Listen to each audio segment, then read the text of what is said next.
परीक्षार्थियों, स्वागत है मेरे यूट्यूब चैनल पे।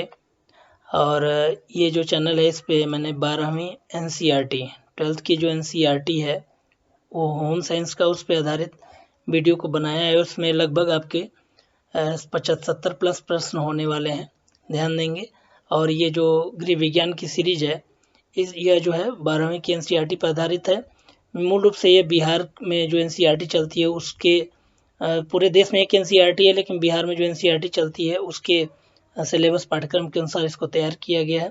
साथ ही ये जो है यूपीए बिहार टीजीटी पीजीटी के जो गृह विज्ञान की परीक्षा होगी उसके लिए बहुत महत्वपूर्ण है, जो 12वीं एनसीईआरटी के लेवल का है। इसके लिए आगे और तैयारी और विषय के आप कर सकते हैं और पेपर तैयार कर सकते हैं, लेकिन ये एनसीईआरटी पढ़ना है तो ये वीडियो आपके लिए पर्याप्त होने वाला है। साथ ही में जो पेट परीक्षा पास पीईटी परीक्षा पास करने के बाद जो लोग मेंस का जो पेपर देंगे, ये होम साइंस, क्योंकि होम साइंस में ही जो आंगनबाड़ी सहायिका या आंगनबाड़ी सुपरवाइजर का जो होता है, ठीक है ना। और होम साइंस और इसमें साइंस के भी कुछ क्वेश्चन है, तो ये यूपी टेट और यूपी पीईटी परीक्षा के लिए भी आवश्यक ये महत्वपूर्ण होने वाला है। तो आइए इस प्रश्न को शुरू करते हैं। पहला प्रश्न है, यदि आप मेरे चैनल पर नए होंगे तो आप इसको सब्सक्राइब जरूर कर लें, ताकि और भी जो वीडियो आपके सामने प्रस्तुत होंगी तो उसका नोटिफिकेशन आप तक मिले। और किन विषयों पर आप चाहते हैं वीडियो बनाना तो वो अभी आप कमेंट करके ज़रूर बताएं, ताकि मैं और मेरी टीम इस पे काम करके इस वीडियो को तैयार कर सके।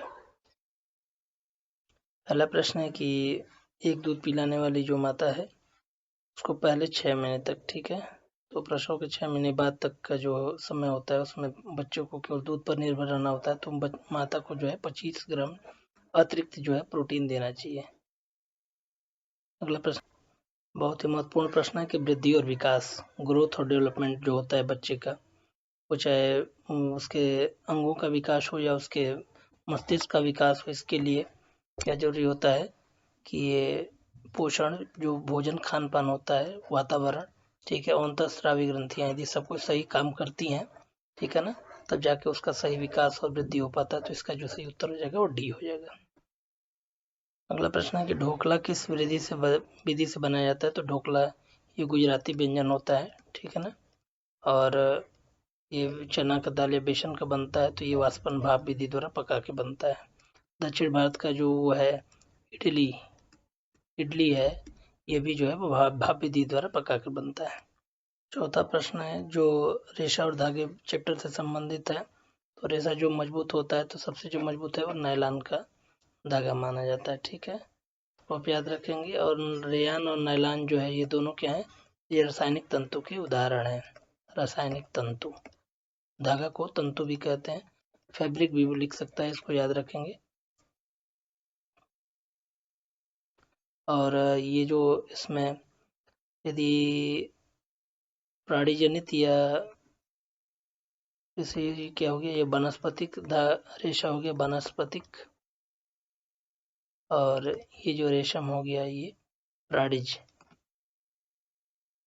रेशम जो है वो कोकून से तैयार होता है, और इसके जो रेशम पालन को हम क्या कहते हैं, सेरीकल्चर भी कहते हैं। ये भी कभी कभी पूछ देता है, इसको आप याद रखेंगे, सेरीकल्चर। देखिए ये रिपीटेड क्वेश्चन है, ये बार बार आता रहा है। तो इसमें जो हैजा है वो दूषित भोजन व जल से और मक्खियों के द्वारा फैलने वाला रोग है, ठीक है। दूषित भोजन और पानी से फैलता है, तो इसका सही उत्तर है, चूंकि नहीं पूछा है इसलिए ये होगा। अगला पूछा है कि बच्चों में असमर्थता या अपंगता हो सकती है, डिसेबिलिटीज होता है, ठीक ना, अपंगता भी हो सकती है, तो जन्म से पूर्व भी हो सकता है, यदि खान पान अच्छे से ना रखा जाए तो बच्चा घर में भी वो असमर्थ हो सकता है। जन्म के समय में भी प्रशिक्षित दाई या उसके डॉक्टर के निर्देशन में नहीं होगा तो ये भी हो सकता है। जन्म के बाद भी यदि कोई दुर्घटना होती है तो उससे भी, तो ये इसका सही उत्तर ही हो जाएगा, इनमें से सभी। अगला पूछा है कि ज्यादा ऊष्मा और शक्ति प्रदान करने वाला पदार्थ है, तो ध्यान देंगे ये जो होता है वो कार्बोहाइड्रेट, चूंकि हमारे भोजन का जो अधिकतर प्रतिशत वाला जो भाग है वो कार्बोहाइड्रेट से बना होता है, तो ये जो है सबसे अधिक जो ऊष्मा और शक्ति के लिए इसी का उपयोग होता है, ठीक है। कैल्शियम हड्डियों के लिए जरूरी होता है, और ये शरीर विकास के लिए प्रोटीन की आवश्यकता होती है, शरीर के विकास के लिए। तो आप याद रखेंगे वृद्धि के लिए ये बहुत ही आवश्यक तत्व है। और इसी की कमी से क्या होता है, कुपोषण होता है। प्रोटीन की कमी से क्या होता है, कुपोषण रोग हो जाता है। देखिए अगला क्वेश्चन है कि सूखी धुलाई इस्तेमाल की जाती है। देखिए सुई, थोड़ा सा ध्यान देंगे। जैसे हम लोग ये आम प्रचलन की भाषा में ड्राई क्लीनिंग कहते हैं। जैसे जो महंगी साड़ियाँ या महंगे कपड़े होते हैं तो ये रेशमी वस्त्र के बने होते हैं, तो इसके लिए सूखी धुलाई का इस्तेमाल किया जाता है। अगला प्रश्न है कि पोषक तत्व है। हमारे जो भोजन के आवश्यक तत्व जितने होते हैं, भोजन में जो आवश्यक होते हैं वो सभी पोषक तत्व हैं। भोजन के 6 तत्व होते हैं, जिसमें से पहला कार्बोहाइड्रेट हो गया, दूसरा प्रोटीन हो गया, तीसरा विटामिन हो गया, चौथा वसा हो गया, पांचवा खनिज तत्व हो गए, खनिज लवण, और छठवां जो है वो जल। इस प्रकार भोजन के 6 तत्व हैं और ये 6 के 6 जरूरी होते हैं। इसमें से ये 3 जो है क्या है, ये पोषक तत्व के अंतर्गत आते हैं, तो इसका जो ऑप्शन हो जाएगा चौथा हो जाएगा। अगला है कि किशोरावस्था में, तो इसका जो सही उत्तर हो जाएगा, ये नहीं पूछा है तो इसके लिए हो जाएगा शादी करने। देखिए जो मैनेजमेंट या प्रबंधन होता है, यदि कोई किसी कार्य के लिए हम कोई योजना बनाते हैं, ठीक है ना, किए जाने वाले कार्यों की सूची तैयार की जाती है और उस पर विचार कर दिया कि क्या करना है, तो इसको भी प्लानिंग बोलते हैं। इंग्लिश में प्लानिंग बोलते हैं, हिंदी थोड़ा शुद्ध दिया है इसमें, इसलिए इसका शब्द जो होगा, इसका सही जो होगा नियोजन होगा। नियोजन माने योजना बनाना, इसके जगह पे आयोजन भी कह सकता है, ठीक है। जैसे हम लोग आहार आयोजन जो चैप्टर है उसके बारे में भी देख रहे थे। अगला प्रश्न है विटामिन जो बच्चों को रिकेट्स माने होता है सूखा रोग, ठीक है ना, इससे बचाता है, तो विटामिन डी होता है, तो याद रखेंगे। ए जो है इससे आंखों की बीमारी, जो आंख में रेटिनाल, आंख जिसका कमजोर होता है उसको विटामिन ए की गोली दी जाती है, तो इसको विटामिन ए का जो नाम है रेटिनाल है। और ये गाजर और मछली के तेल में सबसे ज़्यादा मिलता है, तो मछली का सेवन करना। और ये जो है ये विटामिन ए का सोर्स है। विटामिन डी के लिए सूर्य का प्रकाश होता है, सूर्य का प्रकाश, और साथ साथ जो है कैल्शियम के जो तत्व हैं, ठीक है। तो विटामिन डी को हम का रासायनिक नाम है कैल्सीफेरॉल, क्योंकि कैल्शियम के पाचक के लिए ये जो है वो जरूरी होता है। कैल्सीफेरॉल, कैल्शियम फेरॉल नहीं, कैल्सीफेरॉल, इसको याद रखेंगे। विटामिन के से क्या होता है, रक्त जो है रक्त में हीमोफीलिया जो रोग होता है उसको नियंत्रित करता है। हीमोफीलिया जो रक्त का थक्का बनता है उसके लिए जिम्मेदार है विटामिन के। हीमोफीलिया ये जानेंगे, ये बहुत ही महंगी इसकी दवा आती है, इसको हम शाही रोग भी कहते हैं, हीमोफीलिया को। और अभी अमेरिका ने इसका सबसे जो महंगा है, सबसे विश्व की सबसे महंगी दवा जो है वो हीमोफीलिया की ही आती है। अगला पूछा है कि वसा में घुलनशील विटामिन, ध्यान देंगे बी और सी जो है वो जल में घुलनशील है, याद रखेंगे। और इसके अलावा जो ए डी ई और के जो है ये वसा या फैट, इसको इंग्लिश में फैट कहते हैं, फैट। और तेल घी जो होता है इसके जो सोर्स होते हैं, ठीक है, तेल व घी इसके सोर्स होते हैं। अगला प्रश्न कैल्शियम का सर्वोत्तम स्रोत है, तो कैल्शियम का इसमें देखिए, हाँ, ये जो सब्जियां होती हैं ये विटामिन और खनिज लवण की सोर्स होती हैं, और ये वसा का सोर्स होता है, और साथ साथ और मिनरल्स भी इसमें मिलते हैं, तो इसका जो कैल्शियम के लिए हो जाएगा दूध से बने पदार्थ। अगला प्रश्न है कि मिलावट रोकने से किसकी सहायता की आवश्यकता अपेक्षित है, तो मिलावट जानते हैं, इसको थोड़ा सा, मिलावट आप समझ गए होंगे, जो खाद्य पदार्थ होता है उसमें यदि डुप्लीकेसी की जाती है उसको मिलावट कहते हैं।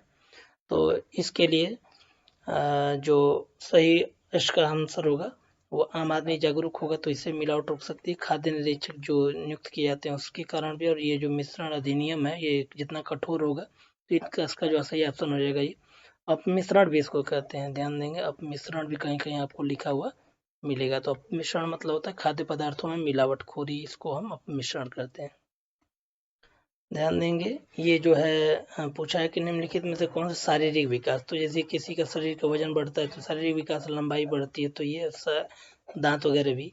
भाषा जो है ये उसके ज्ञानात्मक विकास के अंतर्गत आएगा, ठीक है ना। विकास भी कई प्रकार के होते हैं, तो शारीरिक विकास के अंतर्गत ये तीनों आएंगे, ये भाषा विकास ज्ञानात्मक विकास के अंतर्गत आएगा।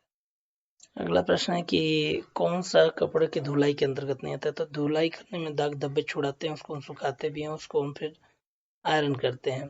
वस्त्रों की जो मरम्मत होती है, जैसे कुछ कटे फटे होंगे तो इसको हम अलग से कुछ इसके लिए काम करते हैं ना, तो इसका सही उत्तर नहीं आता है पूछा है, तो ध्यान देंगे। सब नेगेटिव क्वेश्चन को आप याद रखेंगे। अगला प्रश्न पूछा है तो ध्यान देंगे। इसके अलग अलग उत्तर हो सकते हैं, लेकिन जो आपका बोर्ड है वो चाहता है कि आपसे ये नेशनल सेविंग स्कीम, या इसको एनएससी भी कहते हैं, एनएससी, ठीक है ना। तो ये सबसे सुविधाजनक जो है वो ये सिक्योर जो माध्यम होता है, और ये डाक खाना से इसको हम प्राप्त करते हैं, पोस्ट ऑफिस से, डाक खाना या पोस्ट ऑफिस से प्राप्त करते हैं। इस पे अधिक ब्याज मिलता है, और ये गवर्नमेंट के इस पे काफी नियम कानून बने हुए हैं, इसलिए ये बहुत सिक्योर है। अगला दिया है जो आंतरिक सज्जा या गृह सज्जा जो होती है व्यक्ति होती है, ये रुचि की भी होती है। कौशल यदि किसी में स्किल होगा तभी वो करेगा, रुचि होगा तब, और सदुपयोग यदि करना चाहेगा तो। इसका सही उत्तर हो जाएगा घ। अगला प्रश्न है, ये भी रिपीटेड है, पहले सीरीज में भी मैंने इसको कराया था। वनस्पतिक धब्बा पूछा है, तो ये काफी फल और फूल जो है ये वनस्पतिक धब्बा है। नहीं पूछा है तो ये रसदार फल जो होगा नहीं होगा, इसका रसदार सब्जी। अगला प्रश्न है कि चेक कितने प्रकार का होता है, तो चेक 4 प्रकार का होता है। चेक क्या होता है, ये बैंक से एक भुगतान का एक माध्यम होता है, बैंक द्वारा। तो इसको मैंने पिछले वीडियो में दिखाया, बहुत विशद चर्चा किया है, उसको आप जरूर ध्यान दे लेंगे। अगला दिया है कि कौन सा कार्य जो स्वरोजगार और संस्था रोजगार दोनों में संभव है, तो डाइटिशियन जो होता है, जो भोजन का वो एक निर्धारण करता है कितना डाइट किसको लेना है भोजन के लिए, तो उस पर ब्यूटिशियन ये भी है, ये इंटीरियर डिजाइनर ये भी है, जो कि गृह विज्ञान के इस क्षेत्र में भी आते हैं। तो इसका सही उत्तर हो जाएगा इनमें से सभी। ये जो प्रश्न है एनसीईआरटी पर, ये जो प्रश्न है 12वीं की एनसीईआरटी पर आधारित हैं, और बिहार बोर्ड द्वारा जारी किए गए मॉडल पेपर पर आधारित हैं। तो बहुत ही महत्वपूर्ण ये प्रश्न होने वाले हैं, वो चाहे कि किसी परीक्षा हो तो इसको थोड़ा सा, और मैं फास्ट इसलिए करा रहा हूँ कि अधिक से अधिक प्रश्न आपके कवर हो पाए। अगला प्रश्न है कि कौन सा प्राथमिक रंग नहीं है, ठीक है ना। तो एक कोड मैंने बनाया है, जैसे हम लोग पनीर खाते हैं ना, पनीर, तो इसमें इसको हमें दिखा है कि वो जो पनीर है पनीला है, तो पनीला इसका कोड है। तो पीला, ऊपर से पीला, न से नी से नीला, और ल से लाल, तो ये क्या होगा, ये प्राथमिक रंग होगा। इसको आप याद रखेंगे, पनीला याद रखेंगे तो ये भी याद रहेगा। तो इसमें जो सही उत्तर हो जाएगा ये हरा हो जाएगा। अगला प्रश्न पूछा है कि वस्त्रों के चुनाव को प्रभावित करने वाले कौन कौन से कारक हैं, तो जलवायु, गर्मी और ठंडे के कारण भी हम वस्त्रों को अलग अलग पहनते हैं, शारीरिक आकृति के कारण भी और अवसर के कारण। तो इसका जो सही उत्तर हो जाएगा इनमें से सभी हो जाएगा। अगला प्रश्न पूछा है मोबाइल क्रेच, ध्यान देंगे। क्रेच क्या होता है, क्रेच, ये जो क्रेच शब्द है इसको याद रखें। जो कामकाजी महिलाएं होती हैं, जो काम करती हैं, तो काम करने वाली यदि महिलाएं होंगी और छोटे जो बच्चे हैं, तो उनको देख महिलाओं के बच्चों के देखभाल करने के लिए क्या किया जाता है कि कुछ कर्मचारियों का समूह होता है जो कि उनके छोटे बच्चों को देखती हैं, ठीक है। तो इसको हम क्रेच हाउस कहते हैं। तो क्रेच हाउस किसके साथ, तो कर्मियों के साथ, जो वर्कर्स होते हैं उनके साथ घूमती है। जैसे चाय के बागान में काम करने वाली महिलाएं, या बेंगलोर वगैरह में जो कॉल सेंटर वगैरह में काम करने वाले, तो उनके आसपास में क्रेच हाउस जो है डेवलप किए जाते हैं, जहाँ पर उनके छोटे छोटे बच्चों को दिन भर देख रेख किया जाता है, तो उसे क्रेच कहते हैं, ये क्रेच। अगला प्रश्न पूछा है कि निम्नलिखित में से किसे कच्चा नहीं खाना चाहिए, तो इसका जो सही उत्तर हो जाएगा चावल को हमको पका के खाना चाहिए, शेष जो चीजें हैं इनको हम कच्चे भी खा सकते हैं। अगला प्रश्न पूछा है कि नमक में कौन सा खनिज मिला होता है, तो नमक में क्या होता है, आयोडीन मिला होता है। आयोडीन की कमी से क्या होता है, घेंघा रोग, घेंघा जो रोग होता है वो आयोडीन की कमी से होता है। और नमक में आयोडीन होता है तो इससे प्रॉपर जो मस्तिष्क का विकास होता है, तो इसको भी ध्यान देंगे। जिंक क्या है, हमको जो संक्रामक रोगों से बचाता है, संक्रामक रोगों से बचाने के लिए जिंक का प्रयोग करते हैं, संक्रामक रोग से। अगला प्रश्न है कि रोगाणुओं को हमारे शरीर में, जैसे किसी को व्यक्ति को रोगाणु जैसे रोग होने वाला होता है, तो उसके शरीर में प्रवेश करने और उनके लक्षणों को प्रकट होने के बीच की जो अवधि होती है उसको हम उद्भवन अवधि, इंक्यूबेशन पीरियड कहते हैं। अगला प्रश्न है कि निम्नलिखित में से कौन सही है, ठीक है। तो क्या सही है, तो वृद्धि जो होता है, ग्रोथ क्या होता है, तो ये शरीर के आकार परिवर्तन से संबंधित होता है, निश्चित अवधि जैसे बढ़ती है, जैसे कोई वृद्धि माने बढ़ना। और अगला है कि इसको मापा जा सकता है, ठीक है ना। जैसे कोई लड़का है वो कितना लंबा हुआ, इसको नापा जा सकता है, ठीक है। उसके दांत कितने बड़े, तो वृद्धि हुई, तो उसको भी नाप सकते हैं मुंह में, ठीक है। और ये तो ये वृद्धि से संबंधित है। लेकिन डेवलपमेंट क्या होता है, उसका समग्र विकास जो होता है, ठीक है। यदि वो कितना अच्छा पढ़ पाता है, कितना अच्छा बोल पाता है, उसका सामाजिक व्यवहार क्या है, ये सब विकास के अंतर्गत, मतलब विकास क्या है, एक बहुत वृहद प्रक्रिया है जो कि जिसमें वृद्धि शामिल है, ठीक है ना। वृद्धि जो है वो बहुत एक सीमित क्षेत्र है, लेकिन विकास क्या है, बहुत बृहद क्षेत्र है, इसको आप याद रखेंगे। अगला पूछ रहा है कि भाषा विकास को प्रभावित करने वाले, तो अभ्यास करने से भाषा जो है सुधरती है, परिपक्वता जैसे जैसे बढ़ता है व्यक्ति उससे सुधरती है, और स्वास्थ्य यदि अच्छा रहता है तो उससे भाषा सुधरती है। ये तीनों के तीनों जो है भाषा विकास को प्रभावित करते हैं, तो इस तरह इसका उत्तर हो जाएगा डी।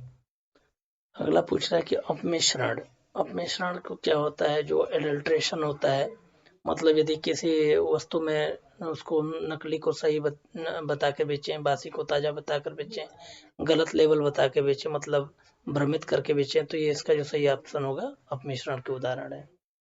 अगला प्रश्न है कि निम्नलिखित में से सब्जियां क्या नहीं प्रदान करती, तो ध्यान देंगे जल सब्जियों में पर्याप्त मात्रा में जल होता है, और रफेज क्या होता है, ये खाद्य फाइबर होता है। फाइबर क्या होता है, खाद्य रेशा, जो आहार में जो हमारे रेशा होता है, ठीक है ना, तो इसको हम रफेज कहते हैं। इसको याद रखेंगे। खनिज लवण भी जो है उसमें प्राप्त होते हैं, मिनरल्स भी प्राप्त होते हैं, ठीक है ना। जैसे हरी पत्तियों में लोहा मिलता है हमको, तो ऐसे करके विभिन्न प्रकार के तत्व पाए जाते हैं ना, तो ये भी है। तो ऊर्जा जो है, ऊर्जा को जैसे सब्जियों से क्या नहीं मिलती है, ऊर्जा नहीं मिलती। ऊर्जा किससे ज़्यादा मिलती है, तो कार्बोहाइड्रेट से मिलती है, कार्बोहाइड्रेट से, इसको याद रखेंगे ना। अगला प्रश्न पूछा है कि जल के बीज संक्रमण के लिए, मैंने जल को यदि हम शोधन करने का काम करते हैं, तो निम्नलिखित में से किस द्वारा, तो क्लोरीन के द्वारा जल का शोधन होता है, तो क्लोरीन इसको याद रखेंगे। फिनाइल क्या होता है, ये कीटनाशक होता है, जिसके कारण जैसे नाली वगैरह में हम फिनाइल डाल के हम साफ करते हैं, गंदे स्थानों पर भी इसका छिड़काव करते हैं फिनाइल का, ठीक है। कार्बन डाइऑक्साइड का प्रयोग जैसे गृह विज्ञान में कहें तो ये जो रोटी फूलती है, तो कोई पूछ देता है कि रोटी किसके कारण फूलती है, तो कार्बन डाइऑक्साइड के कारण। वायुमंडलीय कार्बन डाइऑक्साइड रोटी में प्रवेश कर जाती है, जिसके कारण रोटी फूलती है।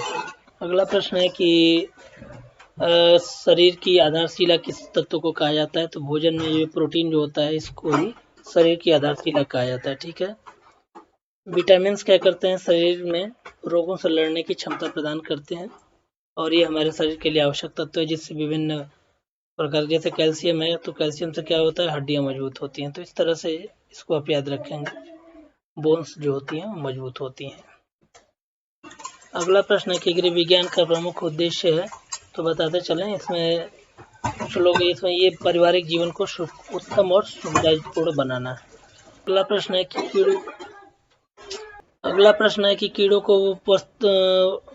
कीड़ों से वस्त्रों को बचाने के लिए क्या प्रयोग किया जाता है, तो बता दें, जिसे जो न्यूज़पेपर है उसमें लपेट के रखा जाता है, तो ये भी एक मान्यता है कि उसकी जो स्याही है उससे कीड़े जो मरते हैं।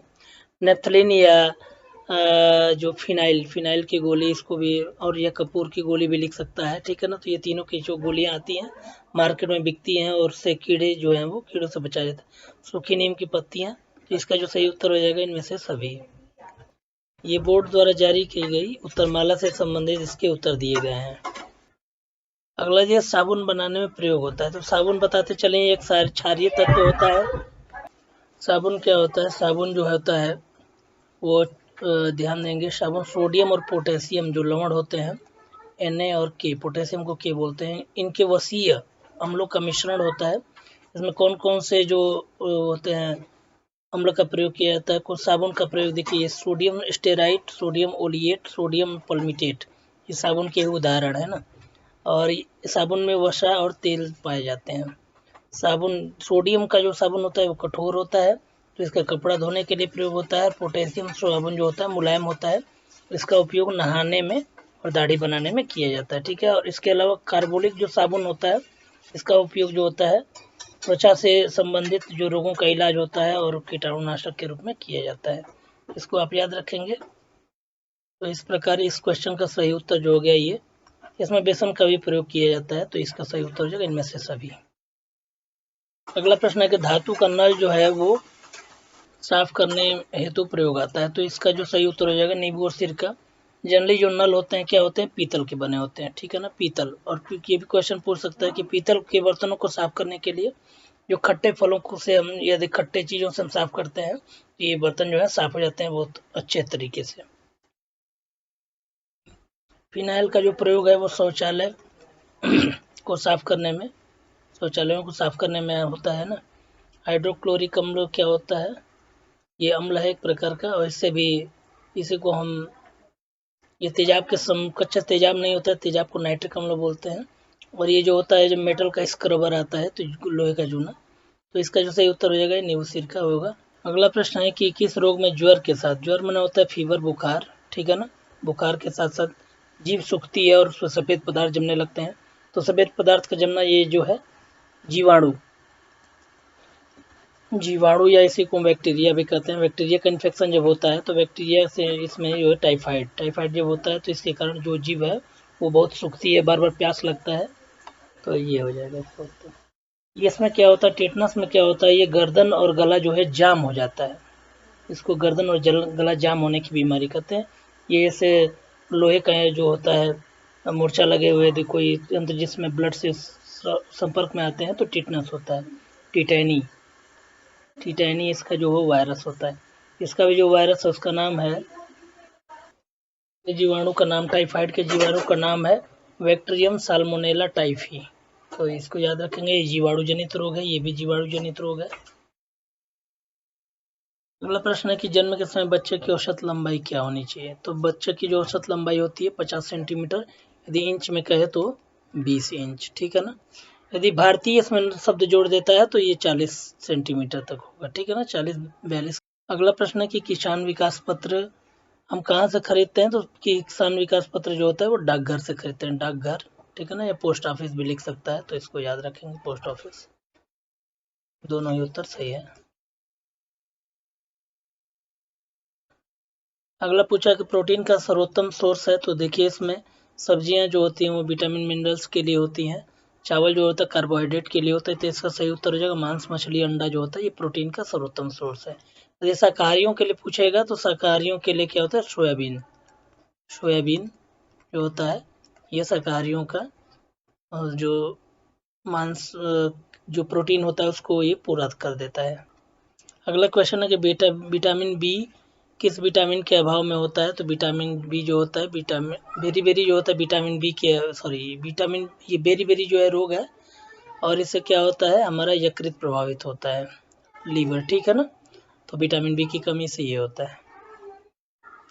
ए की कमी से रतौंधी होता है, ठीक है ना। सी की कमी से स्कर्वी होता है, होठ जो होते हैं वो नीले हो जाते हैं, लाल की जगह नीले होने लगते हैं। आइए विटामिन डी से सूखा रोग या मेरेस्मस भी होता है। अगला पूछा है कि बच्चे की सामाजिकरण, सामाजिकरण जो होता है सामाजिक संबंधों का जाल होता है समाज, ठीक है ना। तो सामाजिक जब बच्चा जब घर पे होता है तो उसको शुरू में सिखाते हैं कि ये हमारे कौन कौन से संबंध है, माता है, पिता है, तो इसका जो सही उत्तर हो जाएगा घर हो जाएगा। अगला दिया है कि असीमित खरीदारी की जा सकती है, ठीक है। तो ये असीमित जो खरीदारी, ये डेबिट कार्ड क्या होता है, जो हम जो जमा करते हैं राशि और उसको निकालते हैं, तो ये डेबिट कार्ड के द्वारा हम निकालते हैं। क्रेडिट कार्ड क्या होता है कि आपकी एक बैंक में क्या होती है, एक शाख बन जाती है, उस शाख के सीमा के आधार पे आप खरीदारी कर सकते हैं। तो दोनों क्या होता है, असीमित नहीं होता है, ध्यान देंगे, असीमित किसी के द्वारा नहीं हो सकता है। असीमित यदि आपके पास कैश है तो आप उसके से असीमित खरीदारी कर सकते हैं। देखिए जो प्रश्न दिए गए होते हैं उन्हीं के अनुसार उत्तर आपको ढूंढना है। तो इसमें जल की कमी से प्रभावित नहीं करती, ठीक है। निगेटिव पूछा है तो लार कम बनने लगता है, मुंह सूखने लगता है ना, त्वचा हमारी जो रूखी पड़ने लगती है और निर्जलीकरण, डिहाइड्रेशन हो जाता है। तो ये क्या होता है, भूख को नियंत्रित नहीं करता है, ठीक है ना। लेकिन कहीं ना कहीं ये इसको भी नियंत्रित करता है, लेकिन इन सभी दिए गए उत्तरों में सबसे सटीक उत्तर जो है भूख होगा। अगला पूछा है कि इनमें से कौन सा पौधे का खाने योग्य भाग होता है। ध्यान देंगे पत्तियां भी हम खाते हैं, पौधे की पत्तियां जो है जैसे हम हरी पत्ती वाली सब्जी है तो वो भी हम खाते हैं, फूल गोभी है तो फूल भी हम खाते हैं, और बीज जो है वो अनाज के रूप में बीजों को खाते हैं। तो इसका जो सही उत्तर हो जाएगा सभी, जो घ ऑप्शन दिया है सभी, ये उसको सही हो गया। अगला प्रश्न है कि इसमें से कौन प्राथमिक रंग है। प्राथमिक रंग जो होते हैं पनीला, हम आपको कोड बताएं, पनीला, पनीर से पनीला, इसमें लास्ट में र की जगह पे ला लगाएंगे तो प से पीला, नीला, लाल, तो इसका जो सही उत्तर हो जाएगा ये हो जाएगा। और द्वितीयक रंग क्या होते हैं, द्वितीयक रंग जो होते हैं दो प्राथमिक रंगों को मिलाकर जो एक अलग कलर बनता है तो उसको हम द्वितीयक रंग कहते हैं, ठीक है। अगला पूछा है कि निम्नलिखित में से कौन प्राकृतिक तंतु है, तो रेशम भी प्राकृतिक होता है, ठीक है, ऊन भी प्राकृतिक होता है, बाल से बनता है प्राणी से, ये प्राणिज होगा ये दोनों, है ना, और ये हो जाएगा वानस्पतिक। तो ये तीनों जो है प्राकृतिक तंतु है, तो इसका जो सही उत्तर है कोई नहीं, क्योंकि नहीं पूछा है इसलिए यहाँ पे कोई नहीं हो जाएगा। और ओआरएस क्या है, ओआरएस को हमको किस के साथ पिलाना चाहिए, तो इसको हमारे किसके साथ, तो जल के साथ, शुद्ध जल के साथ पिलाना चाहिए, तो इसका जो सही उत्तर हो जाएगा इनमें से कोई नहीं, है ना। दूध के साथ नहीं पिलाना चाहिए, सूप के साथ भी नहीं पिलाना चाहिए, जूस के साथ भी नहीं पिलाना चाहिए, क्योंकि इसमें क्या होता है, शरीर में जब निर्जलीकरण की स्थिति होती है तो जल के स्तर को मेंटेन करने के लिए और कुछ खनिज तत्वों की आवश्यकता को पूरित करने के लिए ओआरएस जीवन रक्षक घोल बनाया जाता है, उसको दिया जाता है। अगला प्रश्न है कि अगला है जो विशिष्ट बालक, ठीक है ना, विशिष्ट बालक कौन से होते हैं, जैसे सामाजिक, ये शारीरिक रूप से अक्षम होते हैं, जो इन दिव्यांग जिसको हम कह सकते हैं, तो ये भी विशिष्ट बालकों की श्रेणी में आते हैं। मानसिक अक्षमता, ये भी क्या होता है, विशिष्ट बालक कहे जाते हैं ना। और शारीरिक सामाजिक अक्षमता क्या होता है, जैसे कोई छोटे बच्चे जो बाल अपराध कर देते हैं, तो इनको भी हम विशिष्ट बालक की श्रेणी में रख देते हैं। तो इस प्रकार से ये तीनों जो हैं वो विशिष्ट बालकों के प्रकार हैं, और पहला जो आर्थिक अक्षमता, ये जो है इसका प्रकार नहीं है। अगला पूछा है कि एगमार्क किन पदार्थों का, तो जो होते हैं कृषि से जो प्राप्त पदार्थ हैं उनका जो है इस पे गुणवत्ता निर्धारण किया जाता है, और उसको निर्धारण करने वाली संस्था कौन होती है, FSSAI, food security standard authority of India. इसमें पहला ऑप्शन दिया पेय पदार्थ, इसको भी थोड़ा जान लें। पेय पदार्थ क्या होता है, पेय पदार्थ मतलब जिनसे पीने वाली वस्तुएं बनती हैं, पीने वाले पदार्थ बनते हैं, जैसे चाय, काफ़ी, कोको, नारियल, ये सब क्या है, पेय पदार्थ के अंतर्गत भी आते हैं। बेवरेज, इनको बेवरेज भी बोलते हैं, इंग्लिश में दे देगा तो बेवरेज, इसको आप जानेंगे, बेवरेज पेय पदार्थ।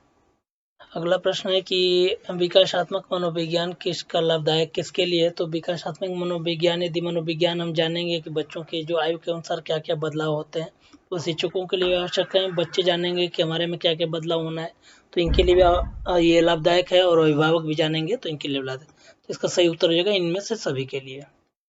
अगला प्रश्न पूछा ICDS कार्य करती है, ICDS की स्थापना जो 1975 में की गई थी, इसका जो फुल फॉर्म होगा इंटीग्रेटेड चाइल्ड डेवलपमेंट स्कीम होता है, और ये किसके लिए होता है, तो बच्चों और महिलाओं के लिए होता है, ये ध्यान देंगे।